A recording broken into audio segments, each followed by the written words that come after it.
Gue beli monitor Gigabyte G24F versi pertama di tahun 2023. Sebelumnya gue mau berterima kasih dulu untuk toko tempat gue beli monitor ini, yaitu Abditama Official.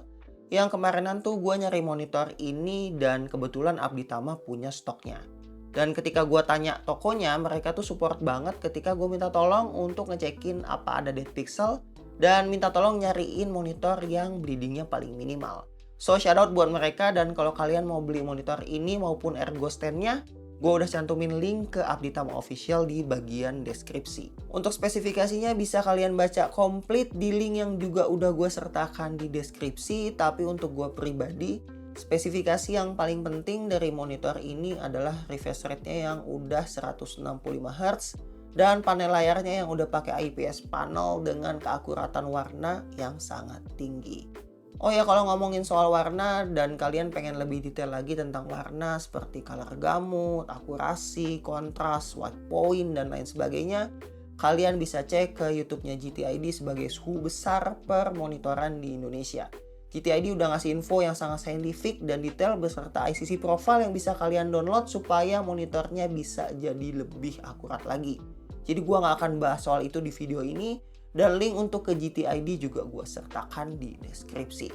Kalau kalian nonton video ini tentunya kalian pengen tahu alasan kenapa gue beli monitor ini dan apakah alasan gue bisa dijadikan alasan yang sama bagi kalian untuk membeli monitor ini juga pada akhirnya. Untuk itu gue mau cerita dulu tentang masalah yang gue hadapi supaya kalian ngerti konteksnya seperti apa. Jadi awalnya gue pakai satu monitor, yaitu Dell U2417H yang udah pakai panel IPS dengan refresh rate sebesar 60 Hz. Dan monitor ini gue beli untuk editing foto di Lightroom, Photoshop, sekaligus ngedit video di DaVinci Resolve. Gue beli monitor ini karena warnanya udah akurat dan udah dikalibrasi dari pabrik. Tapi sejak gue mulai sering main game FPS, yaitu Apex Legends, waktu itu gue mulai keracunan yang namanya monitor yang punya refresh rate yang lebih tinggi.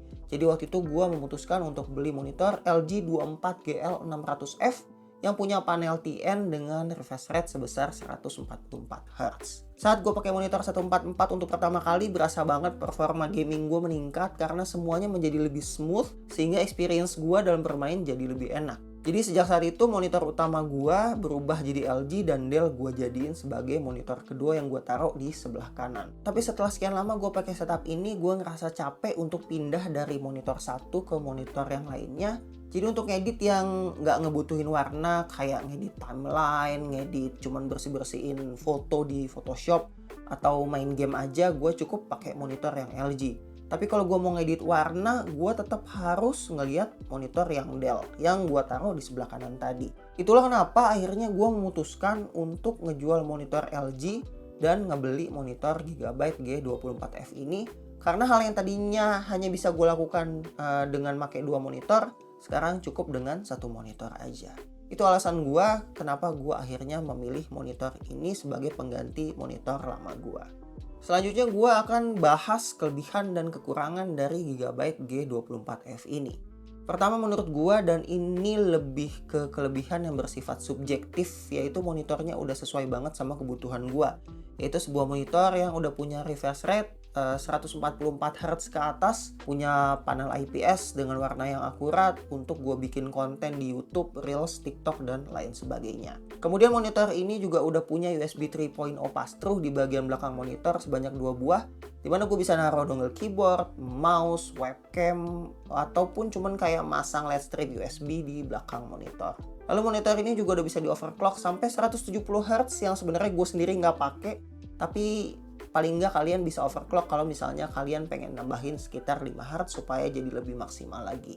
Untuk OSD-nya sendiri, Gigabyte ngebuka brightness settingnya untuk semua mode, termasuk mode sRGB yang menurut gue ini penting banget karena nggak semua orang bisa ngedit dengan cahaya yang terlalu terang atau malah yang terlalu gelap. Dan untuk kalian para gamer, monitor ini juga udah nyediain fitur yang namanya game assist, dimana kalian bisa nambahin crosshair di tengah layar, naruh FPS counter di sisi layar, maupun ningkatin black level untuk nyari musuh yang bersembunyi di dalam kegelapan.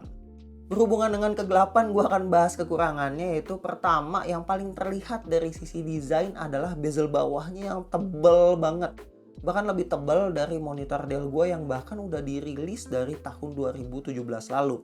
Walaupun sebenarnya sisi kiri, kanan, dan atasnya memiliki bezel yang udah tipis, tapi tetap aja bezel bawahnya agak kurang enak dilihat menurut gua. Kemudian monitor ini belum support yang namanya daisy chain. Jadi kalau kalian punya setup dual monitor, kalian sebenarnya nggak perlu masang dua kabel DP ke GPU asal monitornya udah support yang namanya daisy chain.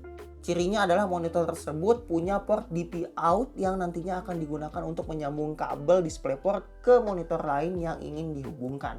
Tapi sayangnya si G24F ini nggak punya port DP out. Selanjutnya untuk monitor standnya sendiri, walaupun untuk pengaturan ketinggiannya tuh udah bagus banget, tapi monitor ini nggak bisa swivel kiri kanan dan juga nggak bisa dibuat vertikal.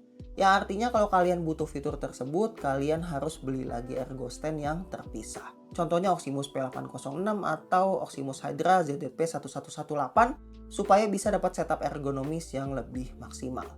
Terakhir sebelum gua kasih kesimpulan, gua akan sebutkan juga kompetitor Gigabyte G24F ini di price range yang serupa dengan tipe yang sama, yaitu monitor 24 inch Full HD, layar IPS dengan refresh rate di atas 144 Hz. Pertama tentunya ada G24F generasi kedua yang punya panel lebih baru dengan refresh rate yang lebih tinggi, yaitu bisa sampai 180 Hz. Tapi sayangnya G24F versi 2 punya akurasi warna yang lebih rendah dari versi yang pertama. Kemudian yang kedua ada AOC 24G2 SPU yang harganya sedikit lebih murah, punya kontras dan brightness yang jauh lebih bagus dari G24F, tapi punya akurasi warna dan response times yang agak sedikit lebih kecil dari G24F. Ditambah brightness-nya yang nggak bisa dirubah ketika dalam preset sRGB. Dan terakhir ada Lenovo G2420 yang harganya paling murah, yaitu cuma 2,4 juta dengan response time yang sangat baik untuk main game, punya preset sRGB terakurat, tapi P3-nya agak kurang dengan kontras yang juga paling rendah jika dibandingkan dengan monitor AOC dan Gigabyte. Sekali lagi thanks buat GTID untuk semua datanya. Jadi kesimpulannya, apakah kalian juga harus beli Gigabyte G24F versi pertama kayak gua? Jawabannya adalah kalian harus menyesuaikan kebutuhan kalian dengan skala prioritas, baik itu dari sisi warna, refresh rate, response time, dan juga aksesoris pendukungnya seperti jumlah port USB, ergo stand, dan lain-lain. Ditambah yang paling penting adalah harus disesuaikan dengan budget yang kalian punya. Karena menurut gue, semua monitor yang udah gue sebutin di sini udah sangat baik untuk monitor Full HD 24 inch IPS 144 Hz ke atas dengan brand yang juga udah ngasih support panel selama 3 tahun.